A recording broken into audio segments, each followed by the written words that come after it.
Salut tout le monde. Aujourd'hui, je vais dessiner. Mais, j'ai pas vraiment de concept aujourd'hui, alors on va se démerder avec ces trous ici, juste ici. Je vais la tourner. Alors ici, il y a du speed drawing. Ici, il y a du dessin basique.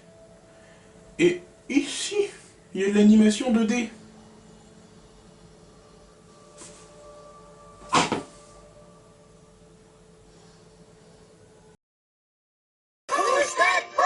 It's Pikachu! It's Blueberry! C'est du speed drawing. Eh oui, bah de toute manière, c'était pas du tout le hasard, c'est moi qui l'ai décidé. C'est un speed drawing tiré de mon cahier de dessin. Mon cahier de dessin de l'extrême. Que je vais faire apparaître ci-contre dans ma main. Voyez-vous? C'est ma main. Et dans quelques secondes, grâce à la magie, elle va apparaître. La magie. J'ai sélectionné ce dessin. Pour ceux qui se posent la question, c'est censé représenter quelque chose. Mais ça, je vous l'expliquerai pendant que je suis en train de dessiner. Alors maintenant, jingle du speed drawing. Et oui, parce que maintenant, il y a un jingle du speed drawing. Et oui. Jingle.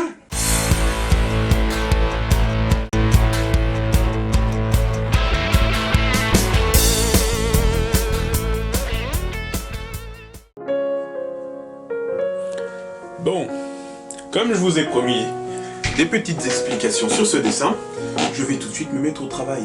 Alors, il y a plusieurs choses à savoir. Notamment, le mec qui est comme ça, au-dessus d'une énorme boule, c'est un dieu. Ceci, c'est une planète. Et ce mec-là, il s'appelle Bachi. C'est un dieu. Et dans mon histoire, voyez-vous, Bachi, c'est, comment dire... C'est un dieu... c'est un peu en sous-fifre. C'est pas vraiment en sous-fifre. C'est un dieu inférieur, si tu veux. Donc déjà, le mec, il est hype dans le game. C'est un dieu. Mais il est quand même un petit peu inférieur, tu vois. Parce qu'il y a des dieux qui sont au-dessus de lui. Notamment le roi des dieux. Et le roi des dieux, il a instauré plusieurs règles. Il n'y en a pas beaucoup. Mais faut pas passer outre. Parce que sinon, tu te fais défoncer. Et je vais vous en énoncer deux ou trois. Alors, la première règle, c'est que tu as le droit de créer tout ce que tu veux, sauf des armes qui peuvent tuer les dieux, parce que les dieux, ils sont immortels, ils aiment bien l'immortalité quand même. Tu n'as pas le droit de rentrer en contact avec tes créations vivantes, donc c'est-à-dire, par exemple, si tu crées une petite biche, et bah la biche, elle devra jamais connaître ton existence, tu devras la regarder de loin, tu auras le droit de l'observer, de te planquer derrière les fourrés tel un stalker, mais tu n'auras pas le droit de venir lui parler, ou même de lui dire « Salut, je suis ton dieu, c'est moi qui t'ai créé. » Voilà. Tu peux pas venir lui taper la tchatch, voilà. Ou alors, sous forme de paysan, pour que la biche ne se doute pas que tu sois un dieu. Hein. Mais je vois pas pourquoi tu irais parler à une biche, du coup, passons à autre chose. Oui. Voilà, bref. Du coup, en gros, deux règles, on va dire, primordiales. Donc, t'as le droit de créer tout ce que tu veux, tant que c'est pas pour tuer les autres dieux, et tu n'as pas le droit de rentrer en contact avec tes créations vivantes. Donc, voilà, passons à la suite. Alors, on revient au dieu qui s'appelle Bachi. Et ce dieu-là, il a créé la planète où se passera mon histoire. Que vous ne connaissez pas encore, mais que je vous ferai voir plus tard, voilà. Donc, dans cette histoire, ce dieu-là est quand même assez important. Parce que je vous dirais que ce dieu-là, Bachi, il a créé la planète. Cette planète s'appelle Terraria, et sur cette planète, il y a plusieurs espèces primordiales. Donc, la première espèce qui a été créée, grâce à un arbre de vie. Oui, parce que je me suis pas cassé le cul. Hein.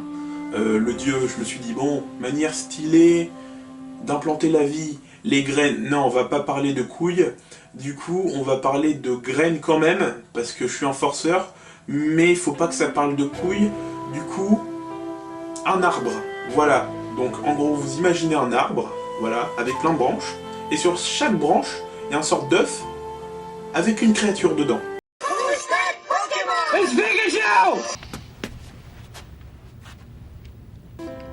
Voilà, donc c'est un œuf différent, mais sur le même arbre. C'est comme des fruits, sauf que là c'est un œuf. De toute façon, je vous montrerai ça dans des illustrations. Ce sera nice. Et pour chaque branche, il y a une nouvelle espèce. Les espèces primordiales. Et ces espèces primordiales, je les ai pas comptées, mais je vais vous les énoncer. Et puis je vous dirai comme ça avec mes doigts. Toi, vous saurez comme ça, c'est mieux. Donc alors, la première, c'est les géants. La deuxième, c'est les elfes. Jusque là, vous n'êtes pas perdu, vous connaissez ces deux espèces. Vous voyez. Ne vous inquiétez pas. La dernière, elle va vous choquer. Parce que vous connaissez pas ça, c'est moi qui l'ai inventé. Voilà. Donc, on était aux elfes. Après, il y a eu les humains. Les hommes-poissons. Jusque-là, petite inspiration One Piece. Voilà, vous reconnaissez plutôt pas mal. Mais bon, ça ira pas plus loin. Et la dernière, les noplings.